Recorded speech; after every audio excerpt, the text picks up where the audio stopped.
sarap din naman may outfit ko. Yep. Tignan nyo naman yung aking outfit. Diba? Gusto kong lumabas ngayon. Gusto kong mamasyal. Mamasyal tayo kasama ng mga doggies.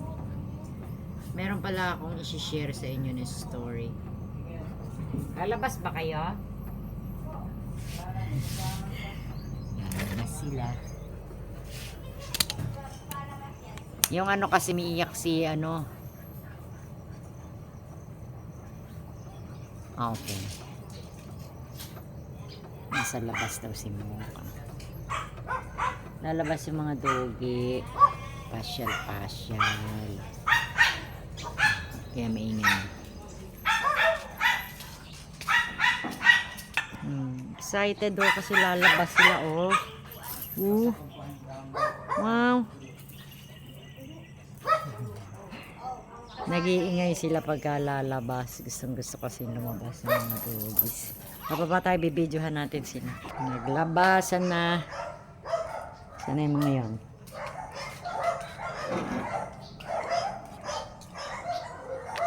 Ayun. Lumabas sila.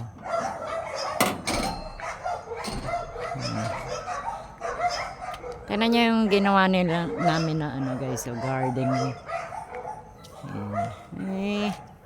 Mga mingming. Wala naming binigyan ko na kayo kanina. Yan ang mga bago kong friendship na mingming. Diba? Ayan o, tignan niya guys, meron kami sili. Tapos ando yung bread ng aking cat. Binilahan ko siya ng mga foods. Tignan nyo ha. Ayan o. Kita nyo may mga treats siya. Ayan, naipon lang lahat dyan. 1, 2, 3, 4. Bakit 5 na lang? 5 na lang di ay. 6. Nilalanggam. Inaamoy ng pusa. Ayan, mga 6 na yung treats ng gagako. Ano ka namin? Binigyan na kita kanina, mingming.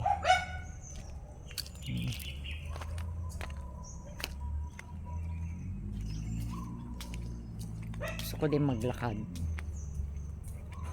Umiikot sila, Reggie. Alam niyo dito may nakitang snake guys. Wala nagtrabaho ngayon. Laki ng snake. Naalala ko.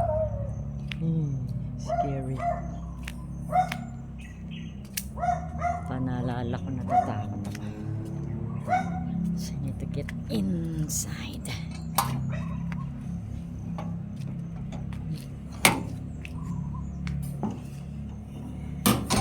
Nag-iingay kasi yung si ano pagka lalabas. Si Panda. Gusto niya lumabas. Si Panda Kokok.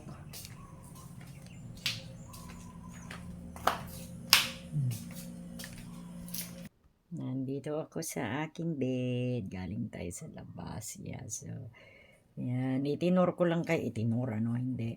Nagpunta lang tayo dun sa labas kanina kasi gusto ko ipakita sa inyo yung view doon sa taas. So, yan, nag-request sa akin si Devi, yung friend ko, na ipasok sa ACKI yung dalawang kaibigan namin. Dalawang kaibigan pa namin ng mga singers din. Basta, masaya. Yung chika ko sa inyo ngayon is masaya. Masaya na may pagkamalungkot. Diba? So, hindi ko alam paano mag-start. Diba? So, yun. Yung iniintay natin na tao dati na dapat sana ay pupunta dito. Everyone knows naman about him. Diyan sa aking mga vlog before na meron ako dating boyfriend na taga USA. Tapos nagpa-plan na pumunta dito sa Philippines to be with me. Na mag-move dito to be with me. Start the business. So sudden may hindi maganda nangyari sa kanya. So, naantala yung pagpunta niya and then nagkaroon kami ng konting problema. So, naghiwalay kami. For the meantime, And then, hanggang sa nalaman ko na nga yun nangyari sa kanya. So far, he's okay. Kaya lang, hindi ko pwedeng i-share dito lahat ng details. Basta, he was still in the United States. Kaya lang, hindi na siya masyadong free. Hindi na siya masyadong free para mag-travel all the way to the Philippines just to meet me, di ba? Kasi, magbigyan ko na lang kayo ng short na clue. If I were in the outside, nasa inside naman siya. So, kailangan muna niyang manatili doon ng mga ilang years hanggang sa magkita ulit kami. Only God knows kung magkikita pa kami. Yeah. But every time na kumakanta tayo sa ating live stream, kumakanta ko sa aking TikTok o YouTube, it reminds me of him kasi nga nandito din siya sa YouTube. Nasa TikTok din siya. So, at least merong na kaming communication again na nakaka-touch yung story namin dalawa kasi as we thought wala na. Yung naghiwalay kami, nag-away kami, hindi kami nagkaintindihan, and then all of the sudden, nag-reconnect kami dalawa. Yun nga lang, hindi na siya malaya. Yung freedom niya ay wala na. So, hintayin na lang natin na bumalik ulit ang kanyang freedom before we will proceed sa mga susunod na years kung ano man ang mangyayari. Ang nakakasad lang nun, guys, is bigyan ko na lang kayo ng specific clue, no? Kasi he is, ayan, mas maganda kasi yung view natin dito, guys. Kaya lumipat tayo dito. Ayan, nakikita nyo lang may microphone ako. Tapos, yan. So, yun, nakakasad na masaya kasi yung tinutukoy ko na tao, we have in communication again. So, nag-uusap ulit kami. So, yung parang, alam niyo yung fairy tale talaga yung love story namin dalawa. Kasi I never thought na gano'n ang mangyayari. Nag-iwalay kami all of the sudden. Hindi kami nagkaintindihan. And then, bigla yun nangyari sa kanya na nakakasad para sa amin na nandoon na siya. You know what I mean? Nandoon na siya sa inside. But the thing is, he reached out to me, I reached out to him, and then we're okay now. Kaya lang only God knows kung magkikita pa ba kami. Kasi hindi biro yung ano sa kanya eh. He needs to be there for 30 years. So 30 years from now, I will be on my 80s. Kasi 50s na tayo, guys eh. So, plus 30, hindi ba? So, I will be on 85. So, talagang fairy tale. So, hindi ko alam kung ano mangyayari, kung yung 85 ba na yun. Magmi-meet pa kami, o okay pa ba ako, maalala ko pa ba siya, maalala pa ba niya ako. Pag lumabas siya doon, he will be turning 77 na siya pag lumabas na nun, unless magkakaroon siya ng parole. Pag nagkaroon siya ng parole, pwede, hindi natin alam, 10, 20 years ko lang, pero yun lang ang hindi maganda at nakakasad na nangyari. I'm happy kasi naging okay ulit kami, we're talking, but the thing is, yun nga lang, nandoon siya sa loob. So, every now and then, guys, pagka nagla-live tayo sa YouTube or either sa TikTok, it reminds me of him. Kasi sabi ko nga noon, move forward na ako. Kasi wala na siya, nandoon na siya. Nung nag-send ako sa kanya ng letter, iniisip ko na, hindi na yung sasagot. Kasi nung pumasok siya doon, wala na kami, naghiwalay kami. So, I never thought na sasagot siya. So, gumawa pa rin siya ng way. Sumagot siya through letters. Kaya lang, yung letters nga lang, ang tagal dumating. Mantakin nyo guys. 2 months from here, Philippines to the United States. 2 months bago niya ma-receive yung letter ko. And then, pag sumagot naman siya, 1 month. So, ibig sabihin, 3 months ang iniintay ko para malaman ko ano yung response niya. Kasi ganun talaga eh. Kailangan natin tanggapin na ganun. So, okay na yun kesa naman wala kaming communication. At least I know na he was there. I know where he was. I know na okay siya. Wala namang posible mangyari sa kanya kasi nandun naman siya, di ba? Safe naman siya doon sa inside, di ba? So, I'm just praying lang na maging okay siya. Okay ang kanyang health hanggang sa makabalik na siya dito, di ba? So, it will take a lot more time and years para makasama ko siya at ma-meet ko siya unless makapunta tayo sa Amerika para i-meet ko siya doon. So, hindi natin alam kung pwede ko yung gawin, makapag-apply tayo ng US visa para ma-visit ko siya. So, gusto ko sanang subukan. Pero, depende. Hindi natin alam kasi hindi ganun kadali guys para mag-apply ng visa.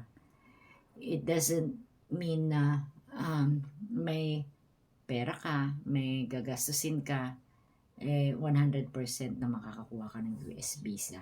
Napakahigpit. So, parang isusugal ka kung makakalusot ka ba, kung makakuha ka ng visa. The visa is only 5,000 peso.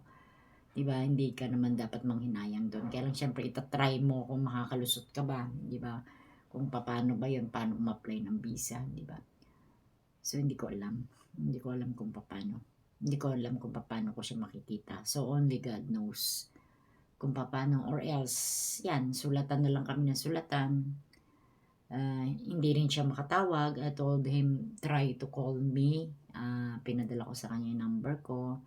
So, hindi din niya alam kung paano din siya makakatawag ng outside, hindi ba? Kasi international call yun, guys, eh. At kung libre ba sa kanila, kung may pera ba siya na pantawag, or libre ba, hindi naman pwedeng ako yung tatawag sa kanya kasi hindi allow na tumawag.